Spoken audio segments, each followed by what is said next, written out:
Hello, this is Nico with Nepal in Focus, and this is the channel where I connect and gather Nepalese viewers who are critical thinkers and are constantly trying to shape and improve their country. We are back with the series of breaking down government's 100 Promise Plan, where we dive deeply into each of the promise and answer four main questions. First of all, what problem does it solve? Second of all, why was it necessary to be introduced now? Third of all, what is government doing to achieve this problem solution? And fourth of all, why is it good? What is the solution and what happens in the future if that promise is solved? So this is the episode number, and today we will be discussing promises.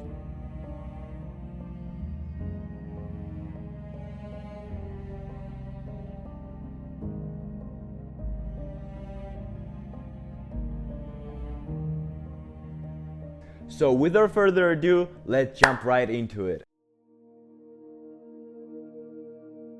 This promise became relevant and necessary after a very tense political period, when Nepal moved towards the March 5th elections under a new interim setup following Gen Z uprising. Unlike other countries, in Nepal, election is not just about voting day. It's about whether the state, the security agencies, the political parties, the election commission, and all the voters in the country can hold the line at the same time. When that works, country moves forward. However, when those subjects of interest have a different viewpoint on who is in charge, who has the authority over whom, the country gets stuck behind that political controversy. Civic observers, the government, the political parties themselves, the elections commission, and the civic agencies all played a crucial role into making these elections very fair and credible. This is why this gratitude promise is not just an empty symbolism. It is a national signal that the democratic delivery and the brighter futuristic plans was made by the national shared efforts, not a single line announcement made by one of the authorities. This promise is very good because it rewards competence. It tells current and future authorities that if the job is done well, the country notices. A very good example would be Nepal's case back in 2013, when after the elections, India has congratulated them on the fair and free elections. Another very good example can be ongoing current event in Bulgaria, where the opposition party has won over the current government and it is recognized nationwide. The lesson is that after a successful decision, recognition helps turn a one-time event into a stronger and trackable democratic habit. If Nepal keeps doing this habit seriously, the future payoff would be as follows: more trust, more stability, and fewer elections that feel like national emergencies.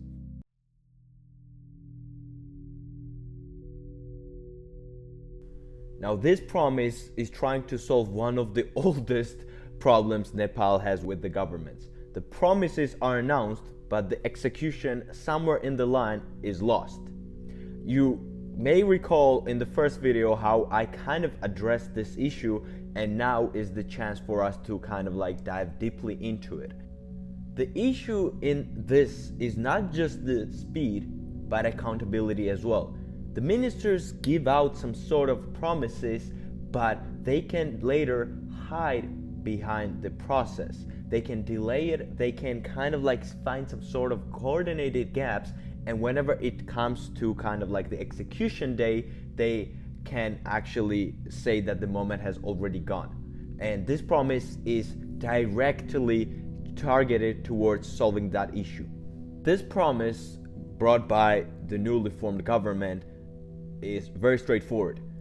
Similar plans in the past have failed because of weak implementations, weak political will, and all weak cooperations with the bureaucracy. However, this government approached this issue differently. It created a system inside the PMO whose actual job is to monitor the delivery of those promises. In this case, we are talking about the 100 promises we are breaking down. And that matters in Nepal because without a central pressure point, the even good ideas disappear, or the Nepalese government are stuck in the loop with giving out the promises and not being able to execute them. According to Nepalese government, the PM delivery unit is already fully operational and 5 MPs are being monitored per ministry. This is very important because it shows that government is treating this like a live monitoring structure, which I've explained how important and how good of an outcome can come out of it. So the logic behind it is pretty simple. If the minister's job is to deliver these promises, someone in the center should be able to monitor them so that they are accountable. This is very good, as mentioned before, because it shifts the government from just the announcement but to execution as well. It may sound small now, but in Nepal it is a major change. If the PMO is actually monitoring those promises, ministers cannot rely on the silence and delay to escape responsibilities. A very good comparison and example on this can be brought from my personal life, where I was living in the United Kingdom, where delivery unit model under Tony Blair, where central monitoring helped the keeping the government focused on just outcomes and not just empty promises. The lesson for Nepal is that the delivery units only work when the leadership keeps using them seriously and keeps the pressure visible and accountable. If Nepal keeps this momentum in the future as well, the payoff is as follows. There's fewer dead promises, there's less amount of ministers trying to escape from the responsibility and are accountable for their promises given out. Therefore, the economy, the financial situation, whatever those promises are linked to, actually gets executed rather than lost in the momentum.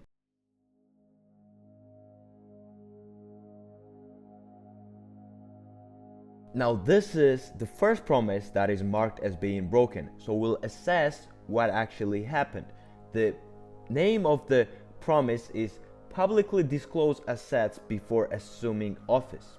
The reason this promise is very important is simple. People cannot simply rely on anti-corruption or anti-nepotism language if the people speaking it refuse to open their books. Let me elaborate. In Nepal, the legal rule already exists for officials to submit assessed declaration, but that is not the same as making them public. So the problem here is not just the law, but the credibility as well. This promise was designed to go beyond this minimal legal standard and showcase that reforms would be open even when the law did not enforce it. Hence, that is why it was even put in the citizen contract. It was supposed to signal seriousness about clean politics from day one. But when ministers and MPs took office without public disclosure, the promise immediately became a test of whether that reform message was a real or just rhetoric. Unfortunately, now the honest answer to how are they doing it is simple. They haven't done it.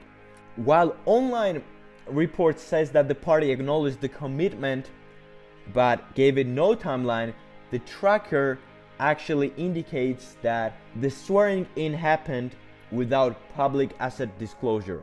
Legally, asset declarations still have to be filled within the relevant deadline, but the voluntary public disclosure that was promised before office has not been carried out. And that is exactly why the tracker is marked as broken. The idea itself is very good because transparency, of course, should be much stronger than the legal minimum when leaders are asking the whole country nation to actually trust them. A useful comparison can be already brought out Estonia in my first video, where they have normalized accessible digital transparency so that they make disclosing feel like part of public service rather than a punishment. Of course, Nepal should not copy Estonia line by line. There's a different structure, there's a different reform of the government. However, it can actually learn the principle that when openness becomes a routine, it gets much easier to trust and much easier to build. If this promise eventually gets carried out, the whole idea of it shifts, meaning that it would be much more stronger anti-corruption culture in Nepal, where the governments don't have to talk about the clean politics, they actually live in it.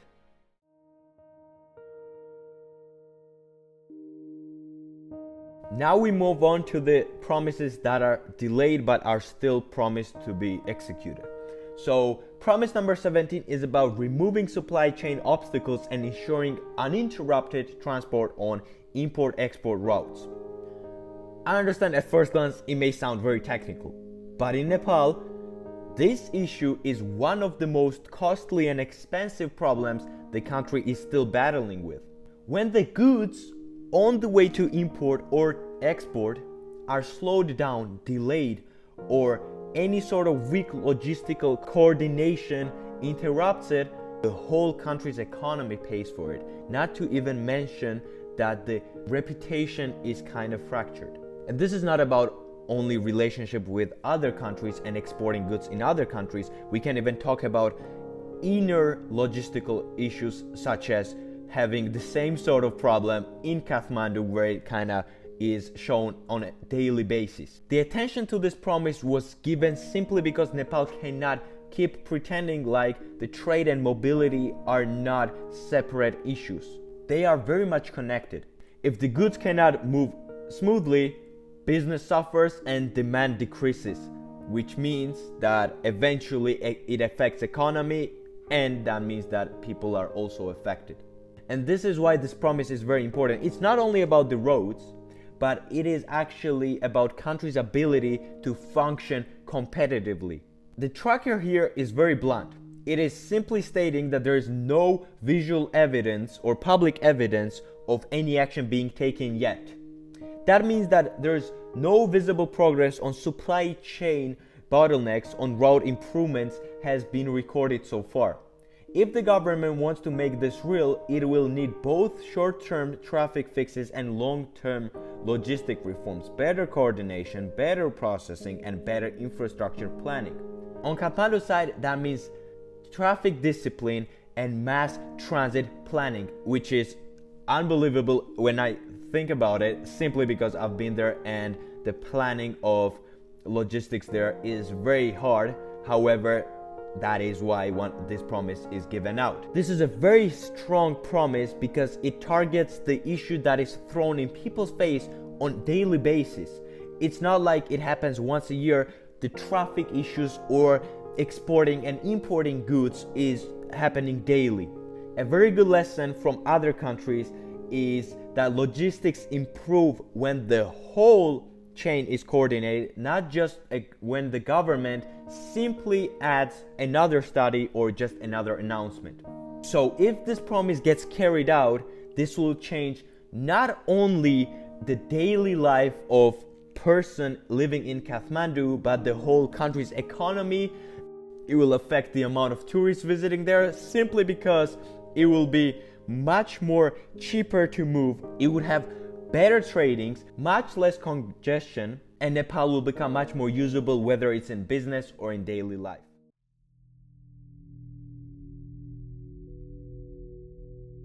And for our last promise on today's video, we will be discussing yet another delayed promise, which is promise number 94.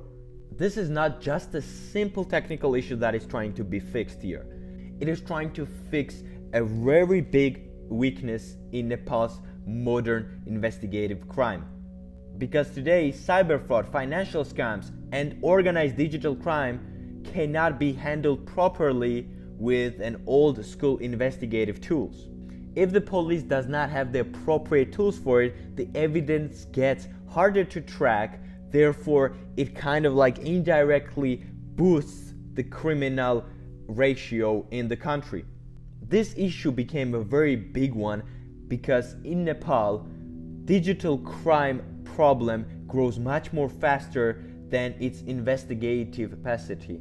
Don't get me wrong, Nepal's police have already started going in that direction and implementing AI and advanced analytic cells in their line of work. However, not enough attention from the government and not enough funding still does not leave police with a chance to catch up with modern crime. Unfortunately, as there is no public evidence of this promise being kind of like executed currently, this promise is kind of delayed. To make this work, CIB would need modern forensic hardware, digital evidence software, trained staff, and systems that can handle cyber cases properly from the first minute of an investigation. That matters because digital crime does not wait for institutions to catch up. This is a very good promise because it targets something very practical: investigative capacity. When given the right tools, police will be able to actually follow the digital trails, financial criminals, cyber scammers, and organized networking criminals, and the crime ratio will eventually decrease in the country. A very useful comparison with this is Singapore, where digital investigation works very well because tools, training, and the legal process are treated as one system, not as separate parts. And that is a very good lesson that Nepal can learn from. If you want modern crimes to be solved, you need to have a proper and modern equipment. When this promise is eventually delivered, the payoff is bigger than the budget line itself. Better evidence, stronger prosecutions, safer digital life, and a police force that feels a little more capable of meeting the world as it is now.